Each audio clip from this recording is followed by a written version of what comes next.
வாங்க பூர்ண கொழுக்கட்டையும் உளுத்தம் கொழுக்கட்டையும் எப்படி பண்ணுறதுன்னு பார்க்கலாம். பூர்ணம் பண்ணுறதுக்கு ஸ்டவ் ஆன் பண்ணி ஒரு பாத்திரத்தை எடுத்துக்கிறேன். அதில் அரை கப் போல் வெல்லத்தை வந்து உடச்சி போட்டுக்கிறேன்.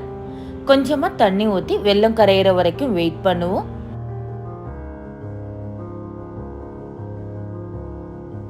இது போல் வெல்லம் வந்து நல்லா கரைஞ்சதுக்கு அப்புறமா ஒரு கப் வந்து நான் துருவின தேங்காயை வந்து ஆட் பண்ணிக்கிறேன். இப்போ இது எல்லாத்தையும் நல்லா மிக்ஸ் பண்ணிக்கலாம். அரை டீஸ்பூன் போல ஏலக்காய் தூள் ஆட் பண்ணிக்கிறேன். ஆட் பண்ணிட்டு இதை நல்லா கலந்துப்போம்.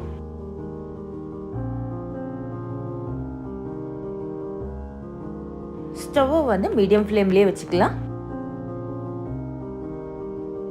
பூர்ணம் வந்து சூப்பரா ரெடி ஆயிடுச்சு. இப்போ இதை நம்ம எடுத்துருவோம். பூர்ணம் ரெடி ஆயிடுச்சு. அடுத்தது உளுத்தம் பூர்ணம் பண்றதுக்கு வந்து ஒரு கப் உளுத்தம்பருப்பை வந்து 1 மணி நேரம் ஊற வச்சு எடுத்துக்கிறேன். அதை மிக்சி ஜாரில் போட்டு 2 காஞ்ச மிளகாயும் தேவையான அளவு உப்பும் போட்டு கொஞ்சமாக தண்ணி ஊற்றி அதை அரைச்சி எடுத்துப்போம். இப்போ வேக வைக்கிறதுக்கு இட்லி தட்டில் வந்து எண்ணெயை தடவி வச்சுக்கிறேன். இப்போ நம்ம அரைச்சி வச்சதை வந்து இந்த இட்லி தட்டில் வச்சுக்கலாம்.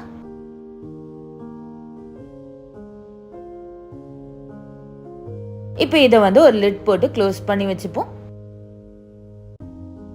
10 நிமிஷம் கழிச்சு இதை நான் ஓப்பன் பண்ணி பார்க்குறேன். மாவு வந்து நல்லா வெந்திருக்கு. இப்போ இதை எடுத்துடலாம். இப்போ ஸ்டவ் ஆன் பண்ணி அதில் ஒரு கடாயை எடுத்துக்கிறேன். 1 டீஸ்பூன் எண்ணெய் ஊற்றிப்போம். அரை டீஸ்பூன் போல் கடுகு, 1 டீஸ்பூன் உளுத்தம் பருப்பு, கொஞ்சமாக கருவேப்பிலை, 1/4 டீஸ்பூன் பெருங்காயத்தூள் போட்டுக்கலாம். இப்போ இது எல்லாத்தையும் நல்லா வறுத்துப்போம். இது போல் நல்லா வறுத்ததுக்கு அப்புறமா நம்ம வேக வச்சதில் வந்து போட்டுக்கலாம். இப்போ இதில் ஒரு 3 டேபிள் ஸ்பூன் போல் நான் தேங்காய் துருவினதை ஆட் பண்ணிக்கிறேன். நல்லா ஆறுனதுக்கு அப்புறமா இது போல் உதிர்த்து விட்டுக்கலாம்.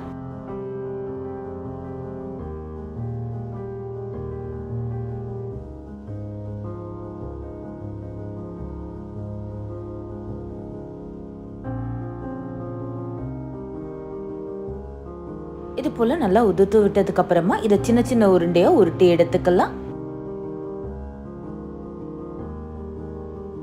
இது போல எல்லா உருண்டையும் உருட்டி எடுத்துப்போம்.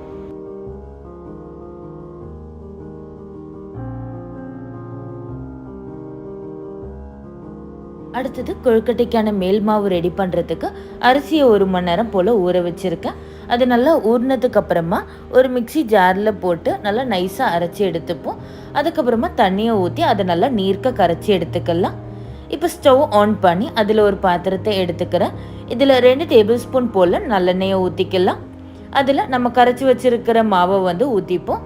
ஊற்றிட்டு கைவிடாமல் நல்லா கிளறி விட்டுக்கலாம்.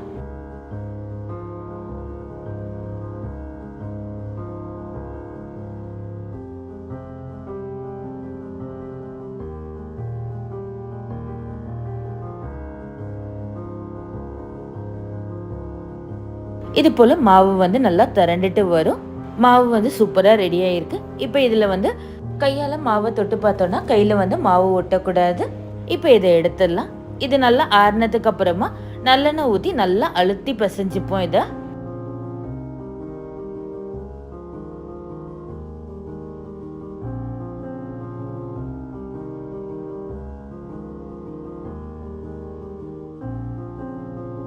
இது போல் மாவை வந்து நல்லா பிசைஞ்சு எடுத்துக்கலாம்.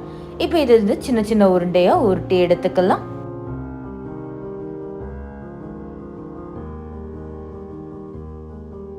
இப்போ இந்த மாவை வந்து நம்ம வந்து கிண்ணம் மாதிரி ரெடி பண்ணி எடுத்துக்கலாம். இப்போ இதில் நம்ம ரெடி பண்ணி வச்சிருக்க பூர்ணத்தை வந்து வச்சுட்டு இதை க்ளோஸ் பண்ணி விட்டுப்போம். இது போல் எல்லா கொழுக்கட்டையும் நம்ம ரெடி பண்ணி எடுத்துக்கலாம்.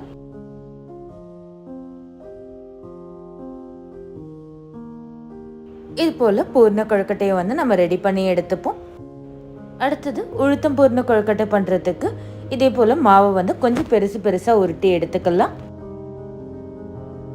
இந்த மாவை வந்து நல்லா உருட்டிட்டு கிண்ணம் போல் ரெடி பண்ணிப்போம். இப்போ இதில் நம்ம ரெடி பண்ணி வச்சுருக்க உளுத்தம் பூர்ணத்தை வந்து வச்சுக்கலாம். வச்சுட்டு இதை க்ளோஸ் பண்ணி விட்டுருவோம்.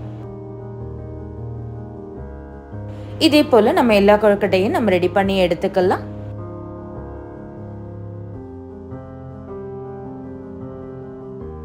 இப்போ எல்லா கொழுக்கட்டையும் நம்ம வேக வச்சு எடுத்துப்போம். கொழுக்கட்டை வந்து சூப்பராக ரெடி ஆகிருக்கு.